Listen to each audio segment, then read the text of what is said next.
Support for Homegrown is provided by Humphrey Heating and Air Conditioning, proudly serving Eastern North Carolina since 1967.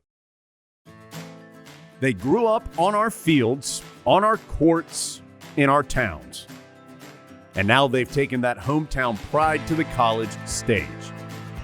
This is Homegrown. Real athletes, real stories, big dreams.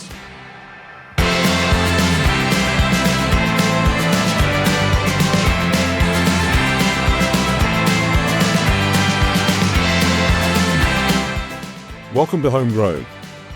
Real athletes, real stories, big dreams.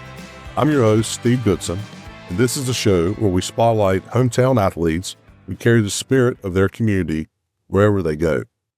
Today's guest is a Jacksonville original, a player who didn't just represent Cardinal Red on Friday night, but did it alongside family, faith, and lifelong teammates. Tristan Shapiro is a Jacksonville High School graduate and a current student athlete at Barton College in Wilson, where he continues his football career while studying exercise science, focusing on personal training and strength and conditioning. Along the way, he's become a mentor to younger athletes, a leader in the weight room, and someone who views sports as a platform for service, growth, and character.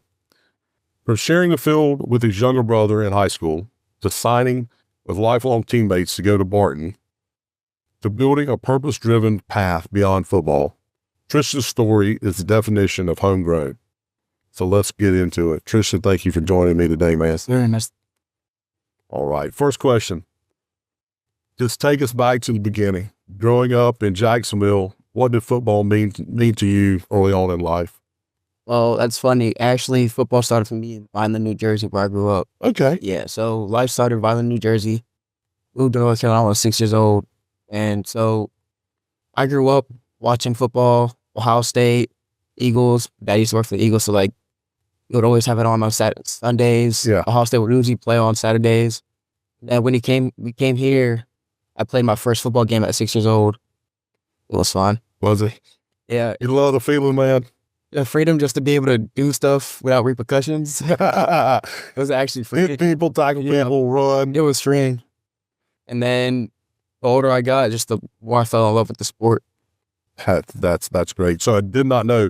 So your dad, being an Ohio State guy, so is your dad originally from Ohio or No, so he's originally from Jersey, Okay. New Jersey. He always told us his high school would used to mimic Ohio State. Oh, okay. And then he just, over time, he became an Ohio State fan. And that's what I grew up watching college-wise, so I started becoming an Ohio State So fan. you guys are Ohio State guys. Yeah. I'm gonna keep interviewing you. No, I'm just messing. You would think from Jersey we'd be Rutgers fans or something like that. Yeah. Now we're Ohio State fans. Okay. So Jacksonville football. You grew up playing football 6 years, or you moved here, started playing at 6. I'm assuming just continue on playing until through middle school and then to high school. Jacksonville football has a strong identity, great tradition, great history. How did playing for the Cardinals help shape who you are today? Well, it started off with Coach Bo and then Coach Bird before he left and then came back. So it started with Coach Bo, the tough, what's it called? Mentality, the tough. Yeah. Tough love. Tough love. Yeah. Tough To love. push through the adversity, push through the pain, go up at the end of a run, means you're working hard. And then Coach Bird was actually the first one that believed in me to move me up to varsity my sophomore year. Right. So that kind of sparked something in me that I can actually do this, make it something out of this. Yeah, that's awesome. So I tell everybody, not in various shows that we do, practice, you talk about throwing up after a run or whatever. Practice isn't supposed to be fun. It's supposed to be hard. The carrot at the end of the week or the reward for going through hard practices is Friday night. And that's the fun part. Is that how it was for you guys, practice? Not saying practice wasn't fun, but the carrot at the end of the week was the game, yeah. was Friday night. The worst thing I probably did at Jacksonville High School was run a pyramid with a weight vest. So these are all times. Yeah. Your specific skill group has a set time. You got to run a 500, 30-second break, then a 400, 300, 200, then a 100 in one day. Oh, and then go practice after that. Then go practice. Yeah. Yeah, that's not fun. No, not at all. So you had the rare experience of playing wide receiver alongside your brother Shane. What did that mean to you to share the field with him? Well, since we was kids, we always used to do everything together. To share a room, go places. Actually, we didn't start playing football together till I was 8. Okay. Because me and my older brother started playing together. He started flag football because he was not old enough yet. And then we started playing together. It was like a dynamic duo, couldn't be stopped. Like, put us on the same side of the field, the ball was going either in the end zone or it's a first down, something like that. That's awesome. I know your dad was proud. I know your dad, man. I know I know he was proud of you guys. So how did competing with your brother help push you? I asked him the same question when I taught him, but how did it push you to be better, both as a player, but I'm going to ask you this question, as a leader, because you were the older brother. How did it push you? Well, I always told people my little brother was better than me, as he is. So as a player, I would always try to be better than him. Even though he was trying to be better than me, I would always try to be better than him because I knew he was going to be better than me in the long run. So I try to keep that one step ahead of him. And as a leader, help me work with stubbornness. Wouldn't listen sometimes. Help me work with stubbornness and actually taught me how to teach the little things right, for someone to be able to understand. So working with him, honestly, kind of sparked my passion. Has sparked your passion for what you're going to be doing, training athletes later on. That's what you want to do, right? Man, that's great. You probably weren't thinking about it back then. You were thinking about my stubborn little brother. I'm trying to do that, right? Yeah. So your dad has talked about how special it is to fight battles together as brothers. Mm-hmm. What moment from those games still stick with you? Was there a specific game that you remember where you and Shane were out there and maybe a close game or something? Maybe a kid starts talking junk to you or him or some kind of memory, maybe anything that strikes your mind on that? Yeah, so I think it was against Western Alamance, the first round of finals we played home. I caught some might say a slant, some might call it a glance, it's like a 5-step slant almost. I caught that across the middle of the field, took off, veered left towards the sideline, ran up the sideline, broke 2 tackles, went into the end zone. And then out of everybody, I sought him out, and then he found me. So like those moments. And then it's not really playing. J.H. Rose, my senior year, lost the Eastern Regionals. He came up to me and started comforting me. Yeah. Because that was it.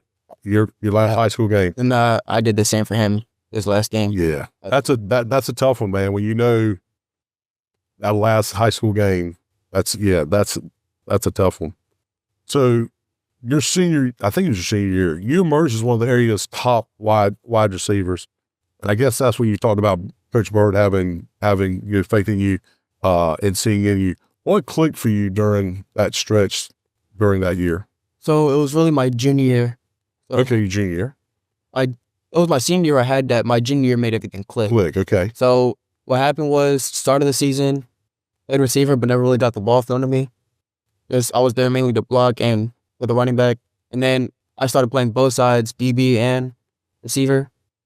And then West Carteret, my junior year, I got my first pass. But it was for the game-winning touchdown, and I dropped it. So, like, I kind of got down on myself. And then next week came. I didn't care what anybody said. I just kept my head down. I was in me, worked hard. In the following 2 games, I had 100+. And then I think in the game after that, I had 80-something. Yeah. And then, so I just carried that on to my senior year. I think I had 28 catches, 500-something total yards, 5 touchdowns. That's awesome. Yeah. So let's talk about the drop pass. In the article, there was a drop pass late one season that became a turning, and you just talked about it. It became a turning point. How did that moment change the way that you approached the game? Well, it actually made me realize how good of teammates I had. All the camaraderie was so good because I dropped that pass. Yeah, we had 2 other plays. Could have scored off those 2 other plays, but I dropped the game-winning touchdown. That's what. Well, you think, man, that when something like that happens, hey, it's on me. Yeah. One play, it's hard. The coaches and the fans and your parents will tell you, one play didn't make the game happen. Here's that. The game happened. But in your mind, you're going to think that. Yeah. And then, so after that, everybody, my boys from back then, Noah Gibson, Shane talked about him, Josh Benton, they came up to me after the game, started coming to me, say, everybody, it happens. It's not just your fault. It's the team loss. And then the next day, Monday, we had a meeting. Everybody was in the meeting before the meeting, comforting me and all that. It kind of made me realize football is more than just the game. Yeah. It's camaraderie and a fellowship. It's lifelong friends, man. Lifelong friends. So let's talk about that. So you signed to go to Barton alongside Gavin Tate and Jared Thornton. Why was continuing that journey together important? Was it important to you that for you to be going to school, continuing, playing football with lifelong brothers? So actually, it was Jared, Gavin, and then there was 3 other people. Okay. So it was Adam Varner, who signed to Barton the year before I graduated. Okay. And then Milton Chandler and Trent Jones were already there. They were all there. So there was a group of Jacksonville High School kids there already. What did that make that transition a lot easier for you? Being there, so Gavin, Tate, and Adam Varner are still 2 of my closest friends right now. Okay. Trent Jones, I help coach with him when he's at Jacksonville when I'm back. Yeah. And then Milton Chandler, little friend. Jared Thornton, he's still a great friend. But that really made everything easier. I didn't have to stress as much. I had people there to push me, to help me, and guide me, as of Adam Varner being there while I was Trent Jones, Milton Chandler. That's awesome. So I asked Shane this question earlier. You guys are a tight family, from your brothers to obviously your dad. Group family texts every day when you were up there. Too much?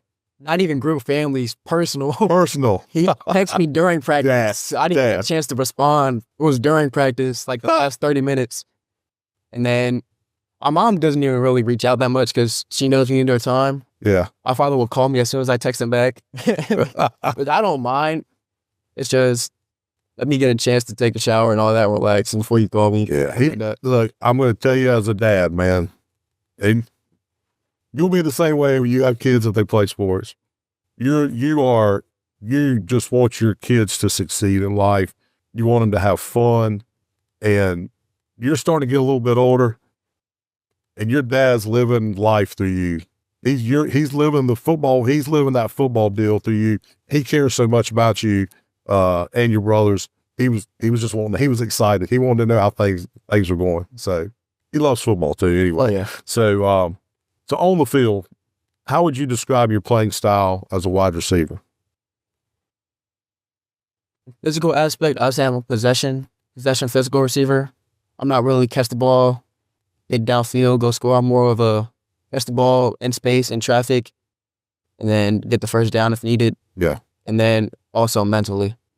So that's probably like, trying to compare in the NFL wise, maybe like a Mike Evans type guy, possession receiver. Larry Fitzgerald, Mike Evans type guy. Well, that's a good way to be. So off the field, your faith plays a big role in your life. How does that guide the way you approach athletics? So people preach patience, but not in like waiting the type of way, like patience through anger, pride, don't get too prideful and stuff like that. When I was a kid, I had anger problems. So like getting more into my faith as I got older helped with that. So when things would happen in practice, things would happen in the weight room, I tried my best to stay calm. Yeah. It kind of worked out in my favor to stay calm and stuff like that. That's great. That's great. You're studying exercise science now with a focus on strength and conditioning. What sparked that passion? Well, we talked about earlier, my little brother, helped coaching him. And then when I got to senior high school, my neighbor, Miss Sandra, used to have me help out train their son, Trey. And it was fun. Yeah. I actually really liked doing it. So I just kept on doing it. Then when I got to college, I was actually training, as of this year and last year, I was actually training college athletes, like 3 football players, a baseball player, and then came back. I'm training a couple of the football players at Jacksonville. Okay. It's just really fun to do. Yeah. So let's talk about, so you're going to school, you're graduating this spring. Is that correct? Or maybe. I'm graduating next year with my little brother. Okay. So you're graduating, but you've already started training local kids here, like you talked about in high school and others. What do you enjoy most about helping others grow? So obviously, as a coach perspective, you love to see the growth and stuff like that. But for me, it's mainly the little things while you're doing the workouts. It's, how do I put it? It's being able to teach somebody how to do certain things the right way with a purpose, as well as the camaraderie and making connections with the people, families, friends, all that. Yeah. So that's a great lead into the next question. So when you're training these young athletes, and you're mentoring them as well. So how does this mentoring and these young athletes, especially back here, how does that connect you back to your Jacksonville roots and maybe growing up in Jacksonville after 6 years old? Most of my life, it was my father training me. So, and not a lot of people this day and age have a father or somebody to help train them train. Yeah. So I want to be that person for them, help them achieve their sports goals, but not only through that, give them someone they can talk to and all that stuff like that. That's awesome. It also kind of sparked from film to field. Started with Brad Roach, played for the Ravens, played at Catawba, and I didn't really train with them because we met up going into my senior year. I didn't really train with them, but him, Brad Roach, Coach Rouse, then Coach Britt, it kind of mentored me to where I am now. Yeah. I've heard, so in a separate interview, don't know if you know a young man named Amari Kane. Yeah, that's my boy. Is it? Yeah. I talked with Amari as part of the Homegrown series. I talked with him last week, and he mentioned Film to Faith. Is that the field? Film?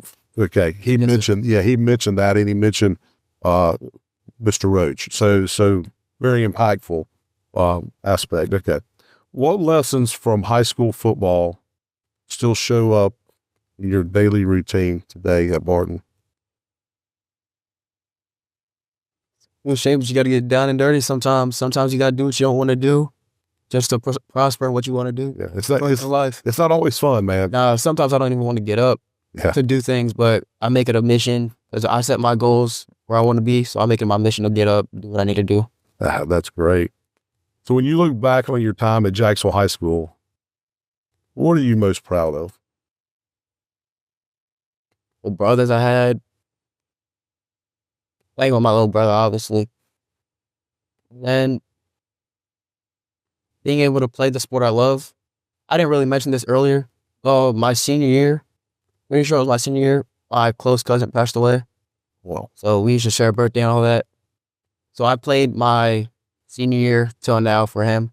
So being able to get the opportunity was actually. That's great. So today, how do you define success today beyond stats and wins? It's not really much to it. It's being able to wake up, being able to take that next step. Because not a lot of people are blessed with that opportunity today. That's great. And that's a simple answer, man. Yeah, being able to wake up, say hi to people, smile, make people smile.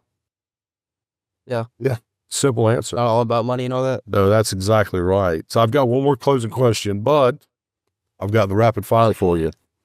So I shared the previous questions. Don't show the rapid fire. There are some similarities in questions that I asked Shane. Very first one: favorite Jacksonville football memory.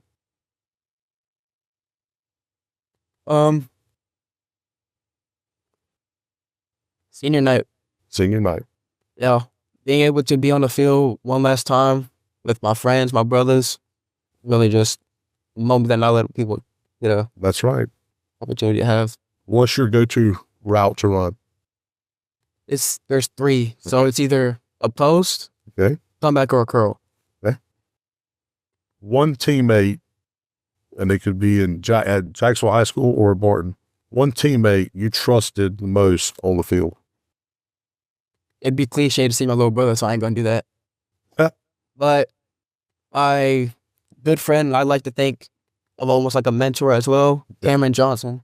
He got drafted 2 years ago to the Buccaneers, number 19. Nice. He used to mentor me when I got there. And he saw something in me when I got there. He used to mentor me, coach me up, and just be that voice of reason. Awesome. Pre-game music or silence? Music. Yep.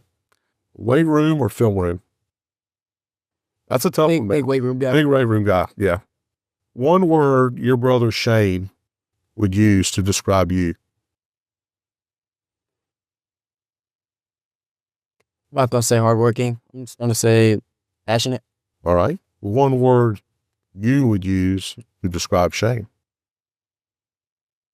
Crazy. Knucklehead. Crazy knucklehead. But real talk, probably driven. Good. He knows what he wants, and he goes for it. Dream job after football. If you could do anything, anywhere, with anybody, what would be your dream job? Hopefully, I get a job strength conditioning at a college. But as of recently, I've been working on a personal training business to where my brothers are a part of. Nice. Stuff like that. So potentially a family business. That's awesome. One thing growing up in Jacksonville has taught you.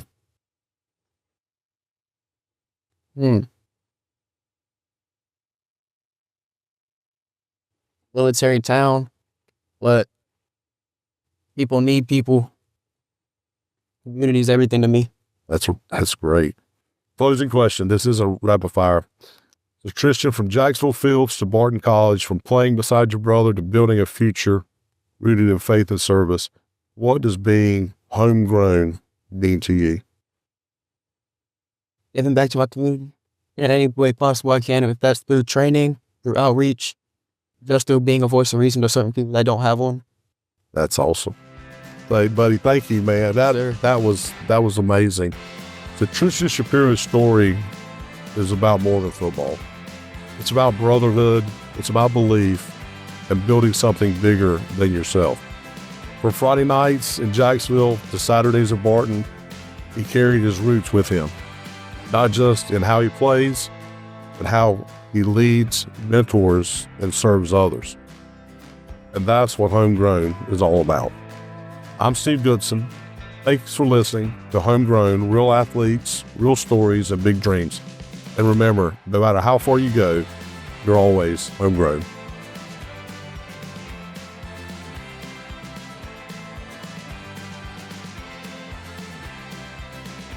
Support for Homegrown is provided by Humphrey Heating and Air Conditioning, proudly serving Eastern North Carolina since 1967.